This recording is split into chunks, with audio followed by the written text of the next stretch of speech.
Tarot. हम सभी लोग अपने फ्यूचर को लेकर बहुत क्यूरियस होते हैं। हमारी जिंदगी कैसे होगी, किससे शादी होगी और हम कितने अमीर बनेंगे।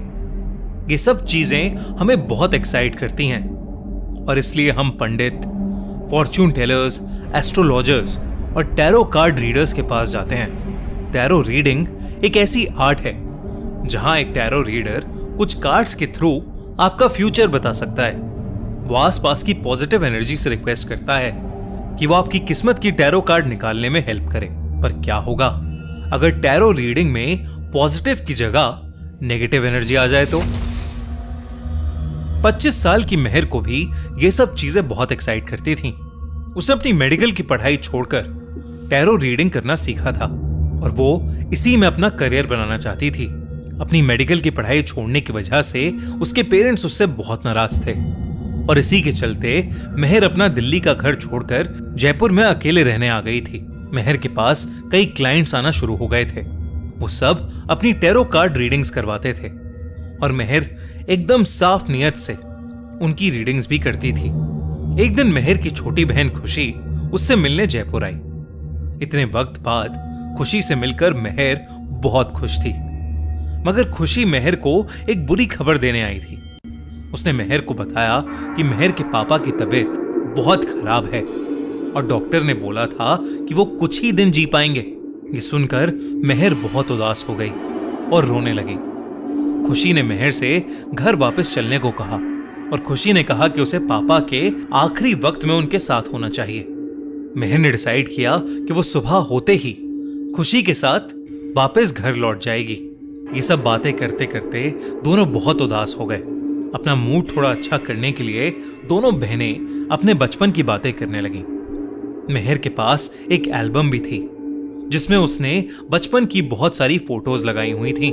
वो दोनों वही एल्बम देखने लगे। उस एल्बम के पीछे वाले पेजेस में मेहर ने बहुत सारे टैरो कार्ड्स के डेक की फोटोज भी लगाई हुई थीं।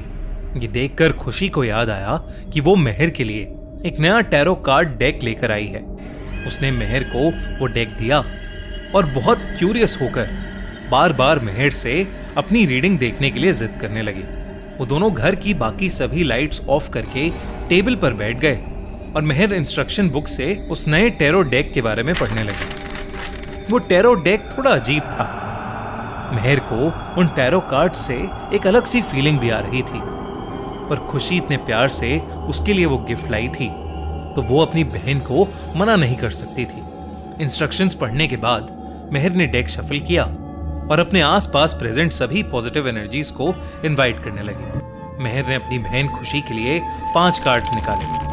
वो कार्ड्स उसकी जिंदगी से जुड़े कुछ इंपॉर्टेंट हिस्सों को रिप्रेजेंट करते थे। वो हिस्से थे love, career, family, personal growth और लाइफ एक्सपेक्टेंसी। मेहर वो रीडिंग शुरू करने ही वाली थी कि उसे अचानक से अपने रूम से कुछ अजीब आवाजें आने लगी। वो खुशी को वहीं छोड़कर अपने रूम में चेक करने गई तो उसने देखा कि उसकी अलमारी खुली पड़ी थी और उसमें से सभी टैरो कार्ड डेक्स जमीन पर गिरे पड़े थे। ये देखकर मेहर बहुत हैरान थी क्योंकि अलमारी का दरवाजा तो बंद था, तो फिर अचानक कैसे वो अपने आप खुल गया। मेहर जमीन पर फैले अपने कार्ड्स उठाने लगी कि तभी उसे ऐसा लगा कि जैसे कोई उसे उसके बेड के नीचे से झांक रहा हो। मेहर ने जैसे ही बेड की तरफ देखा तो अचानक से एक सर बेड के नीचे से चला गया, मानो मेहर से छुप रहा हो। ये देखकर मेहर के रोंगटे खड़े हो गए। उसने धीरे से बेड के नीचे झांका तो वहां कोई नहीं था। उसे लगा कि शायद ये सब उसके मन का वहम होगा, मगर जब मेहर अपने टैरो कार्ड्स वापस उठाकर उन्हें अलमारी में रखकर अपने रूम से बाहर जाने ही वाली थी तो उसने देखा कि एक बच्ची उसके रूम के बाथरूम में से झांक रही थी और अचानक मेहर को देखते ही वो लड़की बाथरूम के दरवाजे के पीछे छुप गई। मेहर चौंक उठी। उसे समझ नहीं आ रहा था कि आखिर ये बच्ची उसके घर में कैसे घुसी और कब घुसी। मेहर ने सेफ्टी के लिए अपने हाथ में एक वास उठा लिया और धीरे धीरे आगे बढ़ने लगी। वो बाथरूम में गई और उसने देखा कि एक 7-8 साल की मासूम सी बच्ची उसके बाथरूम के दरवाजे के पीछे सहमी सी बैठी थी। मेहर को वो बच्ची जानी पहचानी लगने लगी, मगर उसे याद नहीं आ रहा था कि आखिर वो थी कौन। मेहर ने बात साइड में रख दिया और उस बच्ची के पास बैठ गई। मेहर ने उस बच्चे से पूछा कि आखिर वो कौन थी और उसके घर में कैसे आई। तो उस बच्ची ने बिना कुछ कहे मेहर को गले लगा लिया और धीमी आवाज में सिसकियां भरने लगी। मेहर को ये देखकर बहुत दया आ गई और उसने उस बच्ची को गले लगाते हुए गोद में उठा लिया। उसने सोचा कि शायद बच्ची किसी मुसीबत में होगी और वो छुपने के लिए मेहर के घर में घुस गई होगी।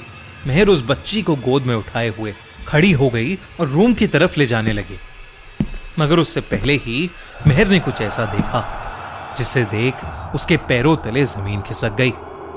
बाथरूम के मिरर में उस बच्ची का रिफ्लेक्शन ही नहीं दिख रहा था। मेहर ये देखकर बहुत ज्यादा डर गई और डर के मारे बौखला उठी। उसका पैर पीछे रखी बाल्टी से टकरा गया और वो नीचे गिर पड़ी। मेहर की गिरने की आवाज सुनकर खुशी भागती हुई मेहर के रूम में आई और जमीन पर पड़ी मेहर को उठाकर बाहर टेबल पर ले आई। मेहर के साथ अभी जो हुआ उससे वो बहुत ज्यादा डर गई थी। वो छोटी लड़की आसपास कहीं नहीं दिख रही थी।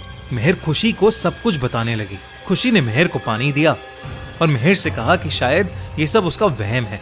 मेहर जब थोड़ा शांत फील करने लगी तब खुशी ने मेहर से कहा कि उसकी टैरो रीडिंग बीच में ही रह गई है और उन्हें उसे पूरा कर लेना चाहिए। मगर मेहर इस हालत में नहीं थी कि वो कुछ भी कर पाती। वो खुशी को अपने साथ हुए इंसिडेंट के बारे में वापस बताने लगी कि तभी मेहर का फोन बज उठा। फोन पर मेहर की मॉम का कॉल आ रहा था।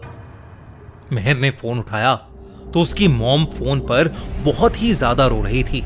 मेहर को लगा कि शायद उसके पापा की तबीयत बहुत ज्यादा बिगड़ गई होगी।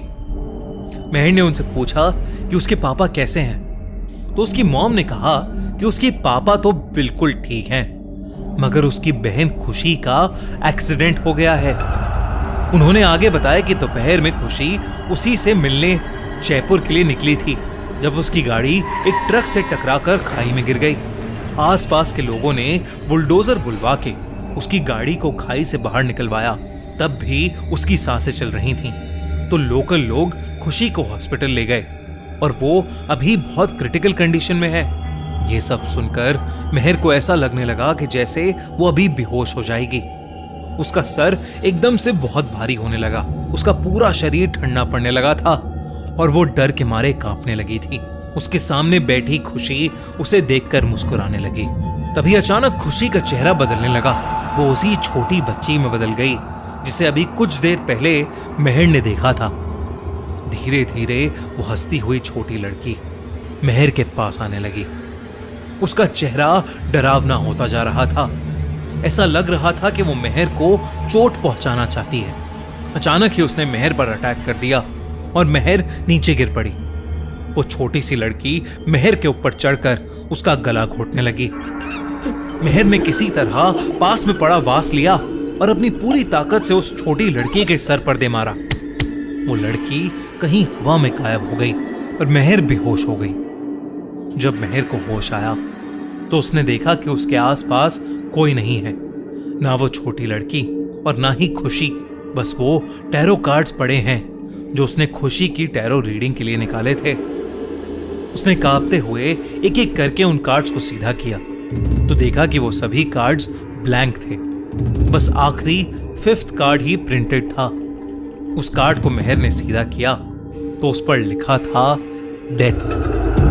और तभी मेहर की मॉम का फोन फिर से बजा और उन्होंने मेहर को बताया कि खुशी की हॉस्पिटल में ही डेथ हो गई है। मेहर को कुछ समझ नहीं आया कि अचानक उसके साथ ये सब क्या हो गया। मेहर ने जब मालूम किया तो उसे पता चला कि जयपुर के जिस घर में वो रहती थी उसमें एक छोटी लड़की की मौत हो गई थी और उस छोटी लड़की की आत्मा अक्सर वहां भटकती है। इस इंसिडेंट के बाद मेहर कई दिनों तक शॉक में थी। उसने टैरो रीडिंग करना बिल्कुल बंद कर दिया था और वो वापस अपने मम्मी पापा के पास ही दिल्ली शिफ्ट हो गई।